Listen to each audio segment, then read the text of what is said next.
12:30. I am here with the member spotlight with Ron Hunt. And hey, Ron, thanks so much for being here with us today. Well, Catherine, it's always such a pleasure to be amongst one of the 40 under 40 every single year. No, well, I got 40 under 40 last year, which was super fun. Oh. I had more fun. I had more fun at the luncheon this year than I did last year. I think because I wasn't on the pressure wasn't on me. But it's always a new adventure. There's always a new business. There's always something new whenever I see, a Catherine Hover article somewhere. So Yeah, well, I do like the free press. It's always a really it makes me feel very special to be acknowledged in the Albany Business Review, and yeah, I'm just like I'm humbled by it, and if I can help anybody or my story, sharing my story can help anybody get out of their own way and put themselves out there. I'm here for that. And you absolutely don't need any more inspiration to put yourself out there. no, I think that, I'm blessed because, I'm in a different chapter of my life where I can just go after big things. And if they're a failure, it's actually just a stepping stone to the next piece of the chapter. Yeah, I mean, I don't think you have to hit a certain threshold to think big or try big things. But you certainly do have a lot more experience. I'm seasoned. That's what I like at this point is to be called seasoned. But I had an interesting experience last week. I got to meet with one of the great entrepreneurs in America. His name's Dr. Benjamin Hardy. Okay. And his premise is that it's easier to 10x your life or your business than 2x your life. How about that? I believe it. And the reason you can see it, right? Yes. Because if you're going to 10x your life, you can work your way backwards and figure out that there's only going to be 1 or 2 or 3 pathways there. But if you're going to 2x your life, you're just going to do all the 15 things you're doing right now, just more of it, and stressing yourself out more. Yeah, so it's like that quantum leap lesson, how, you just go big or go home and, navigate it and can you keep connecting the dots as you go. But the bigger the goal, the better. Well, the interesting part of it, though, is there's a fear component which you don't have and I don't have. And if we can impart that onto any of the other entrepreneurs today, I think that would be an amazing outcome. Because the fear is where we kind of have to lean in a little bit and actually ask ourselves the question, is that business, is that relationship, is binging Netflix serving me? And the answer is hard. Oh, no, I lost like to say it's. Oh, no. Did you? Yeah, okay, no, you're back. Okay. you look great on the screen, Catherine, but that's an easier thing at your age. Well, listen, so tell me, it's interesting because I feel like whenever I do have a sense of fear,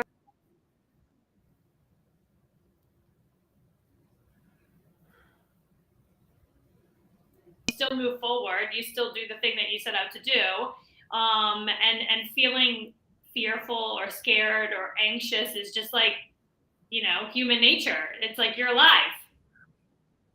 It's actually the universe telling you need to lean in. Yes. Because if you don't have a little anxiety, you're not going to take a chance. If you've got the right mindset, and this is the thing that we don't teach younger women and younger men about being entrepreneurs, is that we need to fail forward. This is the whole secret to entrepreneurship. We need to take big, educated risks at big chances, because it's like buying a lottery ticket where you already have 4 of the numbers if you go at it this way. And if you don't have if you can't do it, if you've tried and failed, or your uncle has tried and failed, and that's what you're holding on to why you can't take chances, you need to work with somebody, whether it's a coach, whether it's a therapist, whether it's a combination thereof. And I'd like to take a sidestep there and talk about Phil Stutz for a minute. I don't know if you've seen the documentary. Fantastic. He's on Netflix right now. One of the famous, he's basically been therapist to the stars for years and years and years. And one of the stars decided to do a documentary on him over a period of years during COVID. Cool. Basically, what he did is he moved all the coaching stuff into psychology and psychotherapy. So he's more of the whiteboard guy, and I'm a whiteboard guy from, as you know. Yeah. I love me 3 whiteboards at one time. But it's not just how do you feel, it's what are you going to do about it.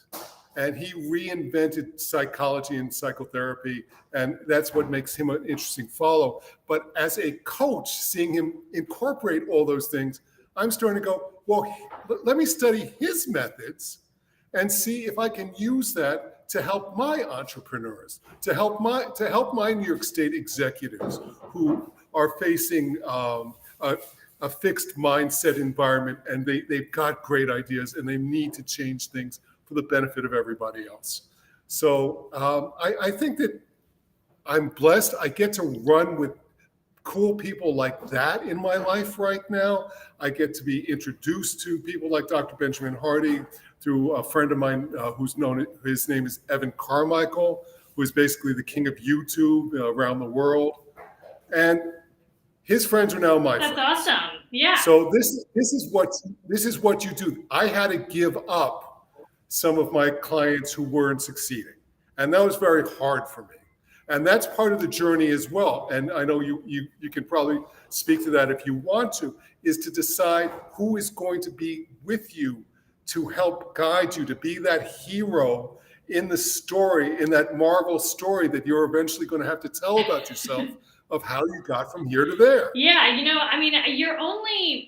what did they say? And I really believe it, is like you're the average of the 5 most people that you spend your time with, so I want to make sure those 5 people are kicking ass and doing what they set out to do and living a full life, and and it's not to say that those people don't have struggles. It's just that I really love learning from people who continue to navigate through it with grace and advancement, right? So it's not like, oh, I got a setback and I'm going to crumble for days on end. It's like, and that's when I also think when I'm spending time with people, telling them like all the things that I'm doing, more times than not, if I'm meeting somebody new and I'm telling them like, yes, I have, these 2 businesses, and I just bought another business with one of our members last year, and I have 3 kids, and my husband travels for work, and I'm going on, and their eyes are getting bigger and bigger and bigger. And it's like, yeah, is that overwhelming to you? Because most of the people that I'm around, they are just like, keep at it, keep going. Let me know how I can help you succeed and all the things that you want out of life. And I do. I want it all. But your energy is actually attracting those people, and that's something that you can't really teach, but you can kind of just let wash over the younger generation. If you start running with people who lift you up instead of telling you no, you can't do that. Right. I'm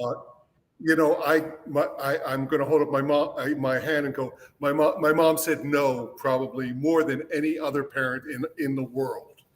That you can't do that, or don't try that, or you'll get hurt. Or we learn by doing, by taking the first step. You need the motivation to get started. You need the motion to get to momentum. So you have to do something. So you have to have a list. And then at the end of the day, at the end of the quarter, at the end of the year, you need to look at the list and say, how true am I being to what I said I was going to do today? Right. And the accountability factor is so huge. So if you can't hold yourself accountable, I'm one of those people. It's like if I didn't have Marcella on my heels being like, what did you do today? What did you do today?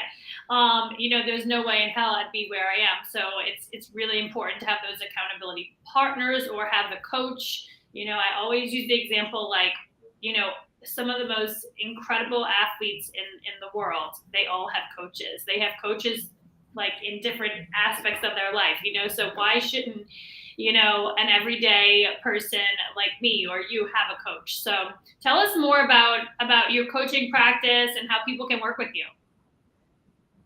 Oh, absolutely. Well, my specialty was imposter syndrome, but I transferred that to become success syndrome last Oh, year. I published 52 ebooks that are available on Amazon, all the different habits you need to attack that new goal that you have. People confuse goals with habits all the time. A goal is usually made up of a series of habits. So pick that big goal and then work with your coach, work with your therapist, work with your best friend who pushes the crap out of you, and say, how true am I to this habit?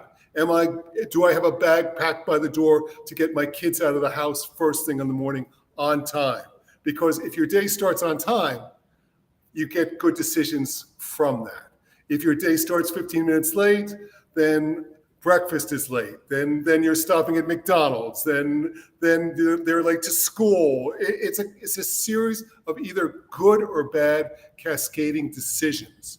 And the morning routines start the night before. If you've got something on your schedule for tomorrow, review it the night before. If you're really clever about it, your subconscious takes over and gives you creative thought while you're sleeping, because you've actually reviewed what you're going to do instead of waking up in the middle of the night worrying right. about what you're going to do the next day. So coaching, I like to say it's easy, but it's hard, because I can sit across from you with my whiteboards, and in a perfect world, and you've heard me say this before, I'm sitting next to my wife, the therapist, and she can tell everyone, I can see how you feel that way. It's perfectly justified.